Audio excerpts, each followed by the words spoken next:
उनके पुरखों को जबकि मौका मिला था तो उन्होंने मनुस्मृति लिखी थी जिसमें इंसान को इंसान से बांट दिया। हमारे पुरखे को मौका मिला तो उन्होंने अपने पुरखों पर किए गए अत्याचार का बदला नहीं लिया, संविधान में सबको बराबर की जगह दे दी। एक वोट एक व्यक्ति, एक वोट की एक कीमत होगी। और फिर भी उन्हें अपनाने में आज भी ये भारत के लोग दिल बड़ा नहीं कर पाए।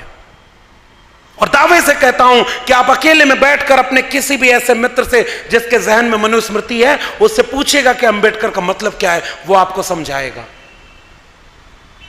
बहुत बुरे वक्त में हम जा रहे हैं।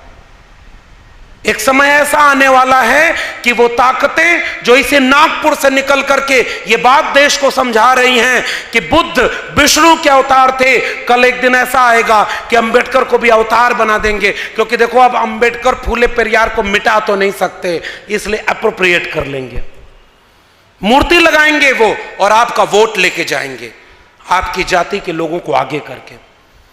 आखिरी में कुछ बातें बस कह करके मैं एक बात कह के जा रहा हूं, सच कहना पड़ेगा। डॉक्टर अंबेडकर इसलिए बन पाए क्योंकि उन्होंने अपने वक्त का सच कहने का जोखिम उठाया था।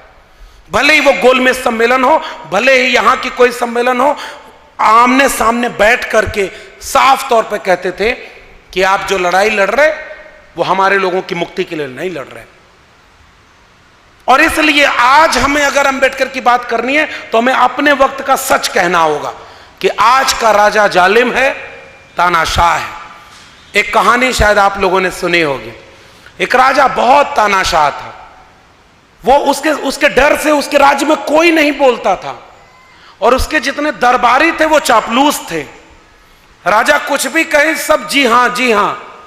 वो जैसे एक किस्सा है ना अकबर बिरबल का, कि बिरबल को बुलाकर अकबर ने कहा कि बैगन बड़ा भला है, तो बिरबल ने कहा हां सरकार, सिर पर ताज धरा है।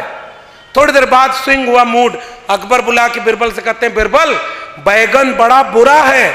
बिरबल तुरंत छूटते ही बोला बिल्कुल सरकार, बेगुन नाम पड़ा है। अकबर ने बिरबल से कहा बिरबल तुम्हारा कोई अपना स्टैंड है कि नहीं?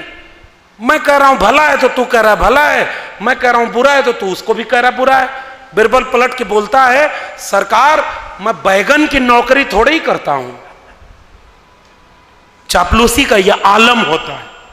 और उस कहानी को मैं आज के दौर में जरूर कहना चाहता हूं कि उस राजा के आतंक से चापलूस दरबारी कुछ नहीं बोलते थे और पूरे दरबार में लोग उसकी वाहवाही करते थे। एक बार एक व्यापारी आया, उसने कहा कि सरकार एक ये मैं कारीगर लेके आया हूं, ये एक ऐसा कपड़ा सोने और चांदी के तार से बनाता है कि वो उसे ही दिखता है जो दिल से ईमानदार हो और सच्चा हो। राजा ने कहा ये कपड़ा मैं पहनूंगा, तुम बनवाओ। महीनों की तैयारियां हुई, कपड़ा बनना शुरू हुआ, पूरे राज्य में चर्चा हो गई। राजा के लिए एक ऐसा कपड़ा बनाया जा रहा है जो उसे ही दिखाई देगा जो दिल से ईमानदार और सच्चा होगा। राजा भी उत्सुक था, बीच बीच में जाके कहता था देखो कपड़ा कितना तैयार हुआ। कारीगर बोलता था बहुत मेहनत से बन रहा है, रुकिए थोड़ा और वक्त लगेगा। कुछ दिन बाद कपड़ा तैयार हुआ, राजा वो कपड़ा पहना और पूरे शहर में घूमने निकल गया। सारे लोग जाकर कहते थे कि राजा का कपड़ा कितना अच्छा लग रहा है, राजा का कपड़ा कितना प्यारा है, राजा का इतना शानदार कपड़ा पहना हुआ है। लेकिन असल में वो कोई कपड़ा ही नहीं था, वो अदृश्य कपड़ा था। और पूरे राज्य में राजा ऐसे ही घूमते चला गया, क्योंकि राज्य को ही उसने चापलूसों का अड्डा बना रखा था। वो तानाशाह जिसके खिलाफ कोई सच नहीं बोल सकता था, अपने राज्य के दरबार के आखिरी छोर पर पहुंचता है। एक छोटा सा बच्चा उस राजा को देखकर चीख पड़ता है, ये राजा तो नंगा जा रहा है। वो अकेला बच्चा सच बोला, क्योंकि बाकी लोग या तो चापलूस बन गए थे या उसके जुल्म से, तानाशाह से डर गए थे। और राजा नंगा है ये बात कहने वाला एक छोटा सा बच्चा था। डॉक्टर अंबेडकर आज अगर होते तो कौन सी लड़ाई लड़ रहे होते? मेरे लिए अंबेडकर को याद करने का अर्थ यहां से, आज अगर डॉक्टर अंबेडकर होते तो नई शिक्षा नीति 2020 के तहत इस देश के सरकारी शिक्षक सरकारी कर्मचारी सरकारी स्कूल कॉलेज विश्वविद्यालय को प्राइवेट हाथों में बेचे जाने के खिलाफ आंदोलन में सबसे आगे खड़े होते। आज अगर डॉक्टर अंबेडकर होते तो कोविड के समय जो 3 कानून पास हुए थे, न्यू एजुकेशन पॉलिसी 2020 के बाद किसानों के 3 कानून और श्रमिकों के 3 कानून, इस देश के ट्रेड यूनियन को तो बर्बाद कर दिया गया। श्रमिक अपना कानून नहीं बचा पाए भाई इस देश में। आज अगर श्रमिक 100 लोग इकट्ठे हो जाएं तो व्यापारी के पास यह मौका है कि वो उन श्रमिकों को नौकरी से निकाल सकता है। आप ट्रेड यूनियन नहीं बना सकते। और एक जमाने में इसी महाराष्ट्र में इतनी बड़ी ट्रेड यूनियन हुआ करती थी कि ट्रेड यूनियन के आंदोलन बड़ी बड़ी सरकारों के तख्ते पलट देते थे। ट्रेड यूनियन खत्म हो गया और ट्रेड यूनियन की वकालत करने वाले फूले और अंबेडकर दोनों थे। क्या यह अंबेडकर के सपनों का भारत बन रहा है?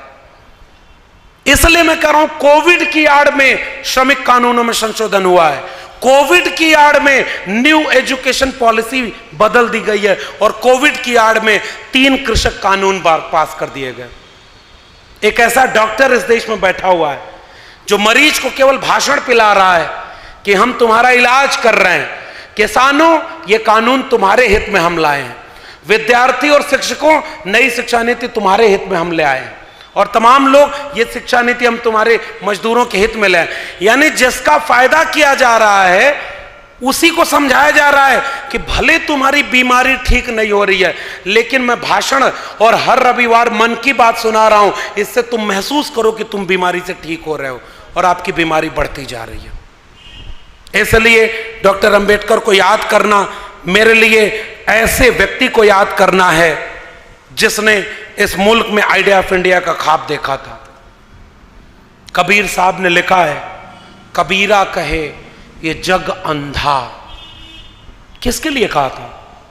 हम पढ़े लिखे लोग हैं और मैं एक बात बहुत जिम्मेदारी से कह रहा हूं साथियों, आज की डेट में जिसके हाथ में कलम नहीं, किताब नहीं, दिन भर 90% असंगठित क्षेत्र के लोग जो दिन भर अगर मेहनत न करें तो शाम को उनके घर चूल्हा नहीं जलता, उनको अंबेडकर का पढ़ने का मौका कहां है?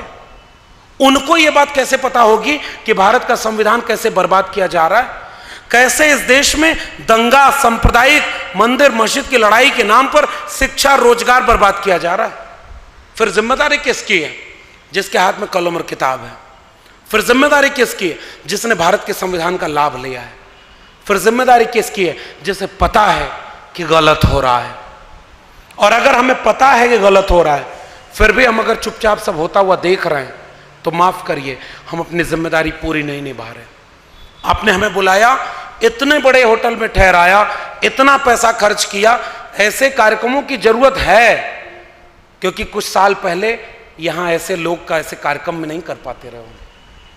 आज वो कार्यक्रम हो रहे हैं और बाबा साहब की जयंती। और एक और बात कह दूं, नागपुर में हूं तो कुछ जोखिम और उठा लेता हूं। कुछ दिन पहले इसी देश में धार्मिक नाम पर रैलियां निकाली गई थी और उत्तर प्रदेश और बिहार में धर्म की रैली में तलवार और त्रिशूल लहराते हुए दंगा कराया गया, कर्फ्यू लगा और कई लोगों की हत्या हो गई। चंद हजार लोग सड़कों पर थे।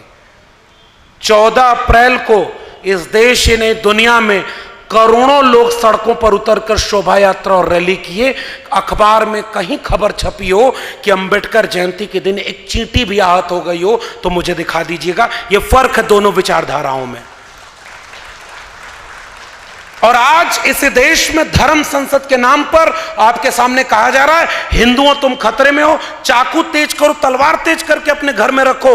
आपके यहां और दक्षिण भारत में कई नेता ऐसे बयान देते हैं, उनके ऊपर कोई मुकदमा नहीं होता। और हम आपसे कहने आए हैं कि चाकू तलवार छोड़ो। हमारे पुरखों के हाथ में कुदाल फावड़ा था, हल की मूठ थी, चमड़ा उतारने वाला हथियार था, खेती किसानी थी।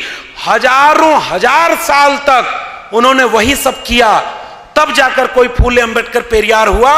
हमारे हाथ से कुदाल फावड़ा हटा, कलम और किताब आई। मैं आपसे कहने आया हूं, ये चाकू तेज करने वालों को चाकू तेज करने दीजिए। इस देश के 90% घरों में कलम तेज करके पहुंचा दीजिए। आइडिया ऑफ इंडिया बन जाएगा, अंबेडकर के सपनों का भारत बन जाएगा। हमारी लड़ाई कलम और किताब की लड़ाई है। डॉक्टर अंबेडकर, फूले, पेरियार बिरसा मुंडा, जयपाल सिंह मुंडा, अब्दुल कयूम अंसारी, आसिम बिहारी, भगत सिंह, इन सब में से किसी के हाथ में कोई हथियार इस तरह नहीं था। भगत सिंह से पूछा गया कि आपने बम क्यों फोड़ा, उन्होंने कहा बहरों को सुनाने के लिए धमाके की जरूरत होती है। और हमारे लोगों ने कलम और किताब से हमारी आने वाली पीढ़ियों का मुस्तकबिल लिख दिया है। माफी के साथ कह रहा हूं, वो मुस्तकबिल अब बर्बाद किया जा रहा है। मैं पॉलिटिकल बात नहीं करना चाहता था, लेकिन मैं जानता हूं कि पूना पैक्ट कराने वाले डॉक्टर अंबेडकर के सामने जब गांधी अनशन पर बैठ गए, डॉक्टर अंबेडकर रोए थे, हमारे लोगों का अधिकार छिन गया। गांधी ने भरोसा दिलाया, हम रिजर्वेशन दे देंगे, आपके लोग संसद और विधानसभाओं में जाएंगे। डॉक्टर अंबेडकर ने कहा कि यह कोई बहुत महत्वपूर्ण बात हमारे लिए नहीं है। फिर यह बात कब समझ में आई? बहुत सालों बाद, जब डॉक्टर अंबेडकर का एक वारिस इसी महाराष्ट्र में नौकरी कर रहा था, नौकरी छोड़ करके उत्तर भारत में सामाजिक आंदोलन करता है और जीवन में एक ही किताब लिखता है, चमचा युग। तब उन्होंने कहा 1932 के बाद इस देश में केवल चमचे पैदा हुए। कांशीराम, और उन कांशीराम ने एक बहुत महत्वपूर्ण बात कही है। इस सभागार में नौजवानों की संख्या कम है, फिर भी जितने हैं मैं उनको एक वाक्य कह रहा हूं। कांशीराम साहब ने लिखा कि जिन्हें जवानी में चमचागिरी की लत लग जाती है, उनकी सारी उम्र दलाली में गुजर जाती है। और आज जो सरकारें चल रही हैं, उनमें सबसे ज्यादा सांसद, विधायक, मंत्री हमारे बीच के ही तो हैं, और हमारे ही बच्चों का सौदा होते हुए देख रहे हैं, क्योंकि उनकी मिनिस्ट्री की कुर्सी बची रहे। करोड़ों रुपया जो वो कमा रहे हैं वो बचा रहे। कोई ईडी सीबीआई उनके घर न भेज दी जाए। महाराष्ट्र के लोगों, अभी बहुत दिन नहीं बीता, पूरी की पूरी पार्टी तोड़ करके सरकार गिरा दी गई। कहां लोकतंत्र बचा है? जो बोलेगा वो मारा जाएगा। अभी उत्तर प्रदेश में खुलेआम पुलिस की कस्टडी में गोली मारी जा रही है, और वहां पर एक फकीर कबीर साहब ने एक दोहा लिखा है, मन न रंगाए रंगाए जोगी कपड़ा। और जब मैं जोगी कह रहा हूं तो इसका वास्ता किसी भी प्रदेश के मुख्यमंत्री से नहीं है, ये डिस्क्लेमर है। मन न रंगाए रंगाए जोगी कपड़ा, आसन मार मंदिर में बैठे, ब्रह्म छोड़ पूजन लागे पथरा, और दढ़िया बढ़ाए और बरवा मुड़ाए, और दढ़िया बढ़ाए जोगी हो गई ना बकरा, और मन नाम रंगाए रंगाए जोगी कपड़ा। ये कबीर साहब ने किसके लिए कहा था? एक वक्त आएगा जब लोग, हमारे यहाँ का एक गाना चलता है ना, कि वो कह गए सिया से ऐसा कलयुग आएगा, हंस चुगेगा दाना दुन का, कौवा मोती खाएगा। और आज आपके लोग अपनी नौकरी बचाने और तमाम चीजों को लेकर के अपने चीजों का सौदा कर रहे हैं। और इसलिए मैं कह रहा हूं कि हमें इस बात को सच तो बोलना होगा ना भाई, कि आखिर में वो सारी चीजें कौन लोग कर रहे हैं। और उस योगी की बात मैं क्यों कर रहा हूं? उत्तर प्रदेश में शिक्षक भर्ती घोटाले के लिए जो विद्यार्थी आंदोलन कर रहे थे, उनके ऊपर लाठी चलवाई गई, मुकदमा किया गया, और जो शिक्षा मांग रहा है उसको जेल डाला जा रहा है, और जो कांवड़ होने जा रहा है उसके ऊपर हेलीकॉप्टर से फूलों की बारिश की जा रही है। इसी दिन रात के लिए आपने इन्हें मुख्यमंत्री चुना या हमने चुना? और जो लोग अब इस मुल्क का निजाम बन के बैठे, उनकी तो बात ही क्या करना। डिग्री तक उनकी सच्ची नहीं है, उनकी बातों में कितनी सच्चाई होगी मुझे पता नहीं। और इसलिए मैं एक बात कह रहा हूं, ये लोग बहुत मेहनत करते हुए दिखते हैं। उनके भक्त कहते हैं कि अरे भाई प्रधानमंत्री जी 18 घंटे काम करते हैं, दिन रात मेहनत करते हैं। एक बार जंगल के जानवरों ने मिलकर बंदर को अपना राजा चुन लिया। मैं भाई साहित्य का विद्यार्थी हूं तो किस्सा कहानी सुना रहा हूं, इसका किसी भी जीवित या मृत व्यक्ति से कोई संबंध नहीं है। बंदरों को राजा चुन लिया। एक शिकारी आया, एक पशु के बच्चे को उठा के लेके भाग गया। वो पशु आकर राजा के सामने कह रहा है कि भाई न्याय करो। कहा क्या हुआ? कहा कि बच्चे को वो उठा ले गया, आपने कहा था आपके राज्य में जुल्म नहीं होगा। बंदर इस डाल से उस डाल कूदना शुरू कर देता है। वो कहती है, वो लोमड़ी कहती है कि भाई मेरे बच्चे को बचाओ। तो बंदर कहता बिल्कुल रुको, अभी मैं मेहनत करता हूं। फिर उस डाल से इस डाल, इस डाल से उस डाल, पूरा कंटिन्यू दौड़ता रहा। थोड़ी देर बाद वो लोमड़ी पूछती है कि अरे आप न्याय कैसे करोगे? कब बंदर बोलता है न्याय की बात छोड़ो, मेरी मेहनत में कोई कमी रह गई हो तो बताओ। ये 18-18 घंटे जागने वाले लोग पीढ़ी दर पीढ़ी आपके बच्चों को सुलाने के लिए उनका हक अधिकार बेच रहे हैं। केवल यही बात मैं कहने आया हूं।